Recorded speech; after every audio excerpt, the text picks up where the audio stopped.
Okay, making a quick review for the Teen Titans cartoon, well, more specifically, the original cartoon.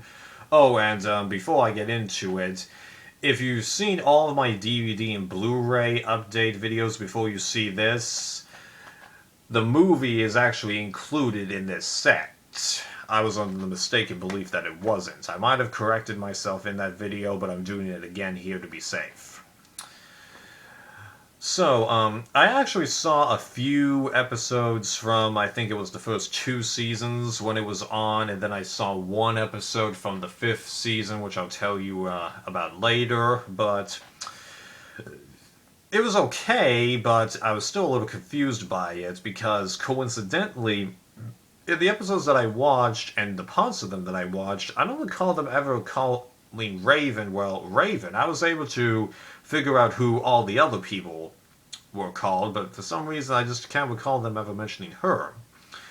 But recently, I got a desire to check out the series because it seemed like, while this was aimed at a younger audience, and even a tiny bit less than the Batman the Animated Series, the hype about the show seemed to indicate that there would be enough serious stuff to keep me entertained, and actually, yeah, they did an excellent job of blending humor with serious stuff, because this show is predominantly serious, but then they have those wacky reactions of the characters that actually made me chuckle a lot. Although, the first couple of times they did that, I found that kind of off-putting, like how I've recently come to feel with laugh tracks. Like, don't put in a laugh track, okay? It's stupid. It actually makes you not want to laugh, because you can never get the timing right, but seeing those characters go, ah! Or, eh!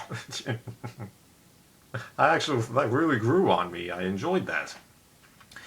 And I also like how the show, while being mostly episodic, managed to have some recurring themes in there, because Robin vs. Slade, that was interesting. Beast Boy vs. Brotherhood of Evil, Cyborg having problems with that female Bumblebee character, and then a couple people that he met at the Villains Academy. Raven having issues with her father, even though I didn't get all the mythos behind the prophecy. I was impressed by how much of it that they managed to have in there. Although the timing of it felt a little odd in some instances, because a couple of the last episodes in a season, they did seem to build up the story arc that was going on throughout the season. Season 1 did this. I seem to recall that seasons 3 and 5 did this, but I think, if I recall correctly, in season 4, the climax might not have been the end. I don't remember right now, but yeah, there were definitely a few times where they make a climax and it felt kind of off-putting, especially a tiny bit of the fifth season, because the climax of the season was actually the third and second to last episodes. Now, the theme of the last episode, go back to their hometown after not having been there for most of the season. I liked that, but then it degenerated into Beast Boy painting after a girl that looks exactly like Terra, and then not having that really be resolved. Now, it could be that the show didn't know that the fifth season would be the last, albeit it kind of felt that way, given how they had almost the entire rogue gallery of their villains attacking them, even though a bunch of them didn't actually do that much, if memory serves. There was a lot going on in those episodes. Just, that was a little annoying if you ask me. And then, again, this might be because they didn't know the show wouldn't be renewed for a sixth season, but Slade, after he helps the Titans more or less break Raven's commitment to the prophecy or whatnot, he just walks away, and then, while you see a little bit of him in the season 5 finale, I think that's Beast Boy hallucinating him. I could be wrong, but that's just how I interpreted it.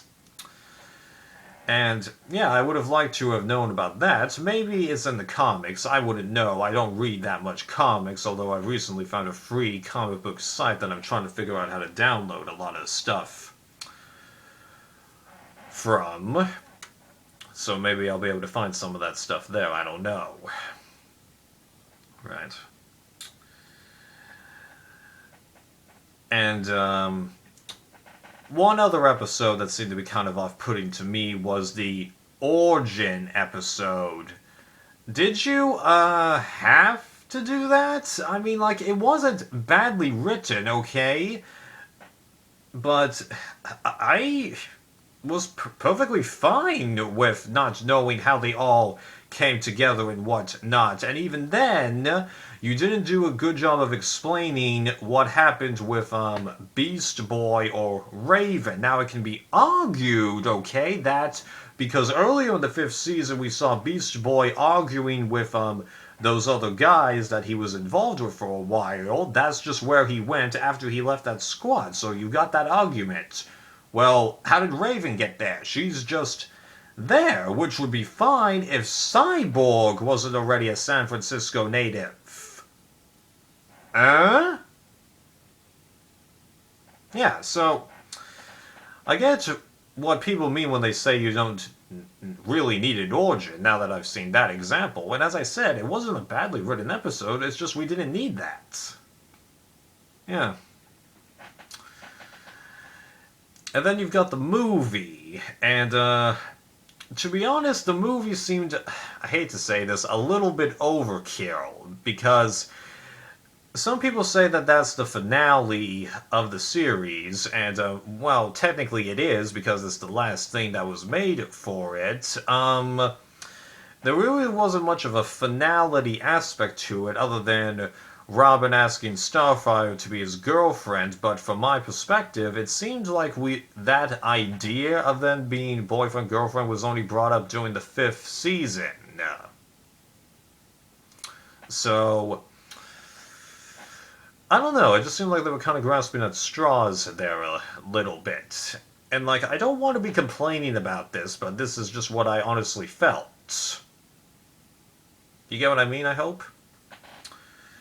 Oh yeah, and I seem to recall reading a YouTube comment when I was looking up stuff about the episode Spellbound, when Raven releases and then has to capture the dragon again, that in the comics she and Beast Boy are actually a couple. Well, I just hope that they're characterized differently than they are in this show, because honestly, I don't see those two as even being an opposites attract thing. Now, the friendship between them and the running gag of, "You're not funny," I approve of that, but that was a couple, I don't see it. Yeah. So, this is not a bad show by any stretch of the imagination, but I think I spend more time complaining about certain aspects, and I kind of hated to do that because this was an excellent cast. Great chemistry. I laughed my face off a good amount of times. Yeah. I guess I just wish I could like it a little better. Now to describe how I feel about Teen Titans Go, which I haven't seen all of. I've just seen one episode of the main show and both of the movies. The one episode that I saw, which is where Cyborg and Beast Boy keep trying to delay a pizza delivery guy, that was funny, but at the same time, I'm like, this isn't the Teen Titans that I'm accustomed to. Oh, it's funny, do not get me wrong, but it's just overdone in my mind. And then when I was trying to watch Teen Titans Go to the movies, I didn't feel like they got the balance of humor and seriousness right. Oh, they were trying to, and I'm sure that maybe if I continue watching the movie, because I didn't see all of it, it was too late in the day, that I might like it a little bit better, or it might be just like the Lego movies based on the half hour of one of them that I saw. I forget which one it is. But, who knows. And then as for the movie Teen Titans Go vs. Teen Titans, I actually really liked that, although I felt the idea of um, Teen Titans Go Raven having her inner demon cracked or let loose. I don't know. I just kind of wish that they had done that a little better. I just wish that that little story arc bit had meant a little bit more to me. But bringing in all those different universe bits, and especially since right at the beginning of the movie, the Teen Titans in this show capture the Teen Titans Go in like 20 seconds. That was awesome. Yeah.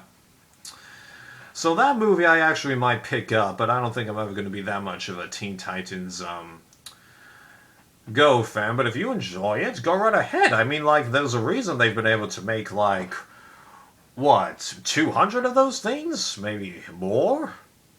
Yeah. So I think that sums up my thoughts on this particular show. See ya.